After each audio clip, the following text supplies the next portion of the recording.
بسم اللہ الرحمن الرحیم۔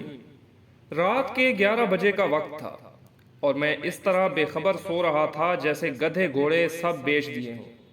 نہ جانے خوابوں میں کون سے جزیروں کی سیر کر رہا تھا جب فون کی مسلسل بجتی گھنٹی نے مجھے جھنجھوڑ کر ہوش و حواس کی دنیا میں لا پٹخا۔ اپنے خوابیدہ اعصاب کو بمشکل کنٹرول کرتے ہوئے میں نے فون اٹھایا۔ السلام علیکم۔ حسب عادت میں نے اسلام کیا۔ وعلیکم السلام۔ کیسے ہو طلحہ بیٹا؟ کیا کر رہے تھے؟ جواباً مجھے ابو جی کی سنجیدہ سی آواز سننے کو ملی۔ سو رہا تھا ابو جی۔ آپ لوگ خیریت سے پہنچ گئے؟ اور پھر جو انہوں نے بتایا اسے سن کر قدموں تلے سے زمین نکل گئی۔ ان کی گاڑی راستے میں ایک حادثے کا شکار ہو گئی تھی اور اس وقت سب ہسپتال میں تھے۔ اگرچہ بقول ان کے فکر کی کوئی بات نہیں تھی اور وہ سب معمولی زخمی تھے، لیکن ان کی پریشان لب و لہجہ اور غیر معمولی انداز گفتگو مجھے کسی انہونی کا پتہ دے رہے تھے، لہٰذا میں نے فوراً روانگی کا پروگرام بنایا۔ اگرچہ ابو جی اس وقت مجھے سفر سے منع کر رہے تھے، لیکن میرا رکنا اب ناممکن ہو چکا تھا اور دل چاہ رہا تھا کہ اڑ کر ان کے پاس پہنچ جاؤں۔ میرے والدین، خالہ، خالو، میری چھوٹی بہن، سب قریبی رشتہ داروں کی شادی میں شرکت کرنے آج شام ہی حیدرآباد روانہ ہوئے تھے۔ میں اپنے امتحانات کی وجہ سے گھر پر رک گیا تھا۔ میری خالہ اور خالو ہمارے گھر سے 2 گلیاں چھوڑ کر ہی رہتے تھے اور ہمارے ان سے بہت خوشگوار مراسم تھے۔ خالہ خالو نہایت شفیق، پرخلوص اور زندہ دل تھے۔ اللہ تعالیٰ نے ان کو ہر دنیاوی نعمت سے نوازا تھا سوائے اولاد کے، لیکن انہوں نے اس کمی کو اپنی زندگی کا روگ بنانے کے بجائے تقدیر کا لکھا جان کر اس سے سمجھوتا کر لیا تھا۔ مجھے اور میری چھوٹی بہن گڑیا کو وہ اپنی اولاد ہی سمجھتے تھے اور اپنی تمام تر محبت ان پر نشاور کرتے تھے۔ نتیجتاً ہم دونوں بھی انہیں والدین جیسا ہی مقام دیتے تھے۔ میں نے رات بھر جاگ کر پیپرز کی تیاری کی تھی۔ پیپرز کے بعد جب میں گھر آیا تو سب کے ساتھ اتنا مصروف رہا کہ وقت گزرنے کا پتہ ہی نہیں چلا۔ شام کو جب سب مجھے ڈھیروں ہدایتیں دے کر روانہ ہوئے تو میرا تھکن سے برا حال تھا۔ رات کا کھانا کھا کر نماز ادا کرتے ہی مجھ پر نیند کا اس قدر شدید غلبہ ہوا کہ میں لمحوں میں غافل ہو گیا۔ فوراً ہی تیار ہو کر روانہ ہو گیا۔ والد سے میں نے اسپتال کا ایڈریس لے لیا تھا۔ تقریباً 3 گھنٹے کا راستہ تھا۔ جب میں گھر سے روانہ ہوا تھا تو ہلکی ہلکی بوندا باندی شروع ہو چکی تھی۔ کراچی میں تو راتیں جاگتی ہیں، لہٰذا کافی دیر تک مجھے تنہائی کا احساس نہیں ہوا۔ راستے روشن تھے اور لوگ بھی گھومتے پھرتے نظر آ رہے تھے۔ آدھے گھنٹے بعد بوندا باندی نے موسلا دھار بارش کی شکل اختیار کر لی۔ اب تک میں شہر سے بھی کافی دور آ چکا تھا، لہٰذا ٹریفک بھی بہت کم ہو گیا تھا۔ کبھی کبھار کوئی اکا دکا گاڑی نظر آ جاتی تھی۔ اگرچہ گاڑی کے وائپر مسلسل چل رہے تھے، لیکن تیز بارش کے باعث باہر دھندلا سا نظر آ رہا تھا۔ تھوڑے تھوڑے فاصلے پر لگے اسٹریٹ لیمپ اپنی مدھم سی روشنی سے تاریکی کو شکست دینے کی ناکام کوشش کر رہے تھے۔ سڑک پر دونوں طرف گھنے درختوں نے رہی سہی روشنی کو بھی نگل لیا تھا۔ اگرچہ میں فطرتاً کافی دلیر اور نڈر تھا، لیکن تنہائی اور تاریکی کی ہیبت مجھ پر طاری ہوتی جا رہی تھی اور میں سفر کے بخیریت تمام ہونے کی دعا کر رہا تھا۔ لمحہ بھر کو بجلی چمکتی تو پورا منظر واضح ہو جاتا تھا۔ بڑے بڑے درخت تیز ہوا سے ہلتے ہوئے مختلف شکلیں اختیار کر رہے تھے۔ کبھی کبھی تو یوں لگتا جیسے خون آشام چڑیلیں مجھے اشارے سے اپنی طرف بلا رہی ہوں۔ اچانک بجلی چمکی تو مجھے دور سڑک پر عین درمیان میں ایک انسانی ہیولا کھڑا ہوا نظر آیا، جو زور زور سے ہاتھ ہلا کر گاڑی روکنے کی استدعا کر رہا تھا۔ پہلے تو میں اسے کوئی چور اچکا سمجھا جو مجھے روک کر لوٹنا چاہ رہا تھا، پھر اچانک میرے ذہن میں بچپن سے سنی ہوئی وہ تمام ڈراؤنی کہانیاں در آئیں جن میں آسیب مختلف روپ اختیار کر کے مسافروں کو تنگ کرتے ہیں۔ یہ سوچ کر میرے رونگٹے کھڑے ہو گئے۔ ایک خیال یہ بھی تھا کہ شاید کوئی ضرورت مند ہو جو رات کے اس پہر مدد کے لیے کھڑا ہو۔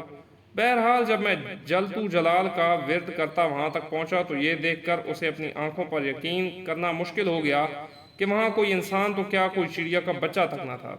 میں نے ہر طرف بغور دیکھا، لیکن چاروں طرف تنہائی اور سناٹے کا راج تھا۔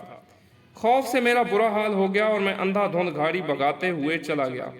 ابھی میں تھوڑی ہی دور گیا تھا کہ اچانک کسی نے پیچھے سے میرے کندھے پر ہاتھ رکھا۔ میرا اوپر کا سانس اوپر اور نیچے کا سانس نیچے رہ گیا اور دل طوفانی رفتار سے دھڑکنے لگا۔ بمشکل میں نے پیچھے مڑ کر دیکھا تو مجھے یوں محسوس ہوا جیسے پچھلی سیٹ پر بالوں کا ایک بہت بڑا سا ڈھیر دھرا ہوا ہے۔ نہ جانے وہ اللہ کی کون سی مخلوق تھی جو سائز میں انسان سے بھی بڑی تھی، لیکن مکمل طور پر بالوں سے ڈھکی ہوئی تھی۔ صرف اس کی سرخ خوفناک آنکھیں اور ہاتھ پاؤں کے لمبے لمبے اور مڑے ہوئے ناخن نظر آ رہے تھے۔ وہ اپنی لال لال رونی آنکھوں سے نہایت غصے میں طلحہ کو گھور رہی تھی۔ دہشت سے طلحہ کی آنکھیں پھٹی کی پھٹی رہ گئیں اور دل اچھل کر حلق میں آ گیا۔ سانس سینے میں اٹکنے لگا اور ہاتھ پاؤں سنسنانے لگے۔ اس سے حرکت کرنا محال تھا۔ بڑی مشکل سے میں نے اپنے حواس مجتمع کیے اور زیر لب قرآنی آیات کا ورد کرتے ہوئے گاڑی کو طوفانی رفتار سے بھگا دیا۔ تھوڑی دیر بعد مجھے محسوس ہوا کہ پچھلی سیٹ خالی ہو گئی ہے۔ میں نے شیشے سے پچھلی سیٹ پر دیکھا تو وہ آصف وہاں سے جا چکا تھا۔ ابھی وہ پوری طرح سکون کا سانس بھی نہ لے پایا تھا کہ اسے یوں لگا جیسے گاڑی دھیرے دھیرے نہایت وزنی ہوتی جا رہی ہے اور اسے چلانا ناممکن ہوتا جا رہا تھا۔ جس گاڑی کو میں جہاز کی طرح اڑا رہا تھا اب گدھا گاڑی کی طرح گھسٹنے سے بھی انکاری تھی۔ ابھی میں اسی شش و پنج میں مبتلا تھا کہ پیچھے سے ایک خوفناک قہقہا سنائی دیا۔ ایسی دہشت زدہ کر دینے والی آواز میں نے اپنی پوری زندگی میں پہلے کبھی نہیں سنی تھی۔ مڑ کر دیکھا تو وہی غیر انسانی مخلوق دوبارہ سیٹ پر براجمان ہو کر قہقہے لگاتی نظر آئی۔ اس کی ٹانگیں اتنی لمبی ہو چکی تھیں کہ اس نے گاڑی کی کھڑکی سے باہر لٹکا رکھی تھیں اور پاؤں سڑک پر گھسیٹ رہے تھے۔ اسی وجہ سے گاڑی کو آگے بڑھانا مشکل ہو رہا تھا۔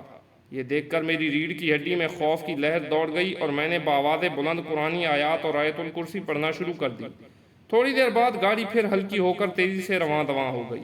اس کے بعد گاہے بگاہے یہ تماشا چلتا رہا۔ کبھی وہ بلا پیچھے اور کبھی آگے میرے ساتھ والی سیٹ پر نظر آتی، کبھی قہقہے لگانا شروع کر دیتی اور کبھی نہایت غصے سے مجھے گھورتی رہتی۔ میں نے دعاؤں کا ورد جاری رکھا اور تیزی سے گاڑی بھگاتا رہا۔ گھنٹہ بھر میں شہر کے آثار نظر آنے لگے تو وہ مخلوق یکا یک غائب ہو گئی۔ میں نے اللہ کا شکر ادا کیا کہ میں بخیریت بغیر کوئی نقصان پہنچائے میرا پیچھا چھوڑ دیا۔ ابھی میں اسپتال سے 15 منٹ کے فاصلے پر تھا کہ پھر مجھے شوق لگا۔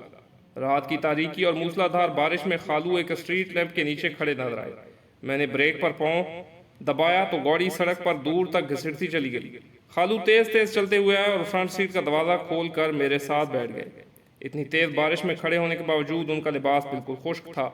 میں نے نہایت حیرت سے ان سے پوچھا کہ وہ یہاں کیا کر رہے تھے تو انہوں نے دھیرے سے کہا، بس بیٹا یوں ہی کھڑا تھا۔ وہ بالکل گمسم اور کھوئے کھوئے سے تھے۔ باتوں کے انتہائی شوقین اور بات بات پر زور سے قہقہے لگانے والے خالو بالکل خاموش تھے، سوچ سوچ کر بمشکل چند الفاظ ادا کر رہے تھے۔ جب میں نے ان سے سب کی خیریت پوچھی تو وہ گویا ہوئے، ہاں بیٹا سب بالکل ٹھیک ہے، تم فکر نہ کرو، تم سے ملے بغیر جانے کا دل نہیں چاہ رہا تھا تو میں چلا آیا۔ میں حیرت سے سوچنے لگا کہ وہ کہاں جا رہے ہیں، لیکن ان کی حالت دیکھ کر میں نے مزید پوچھنا مناسب نہ سمجھا۔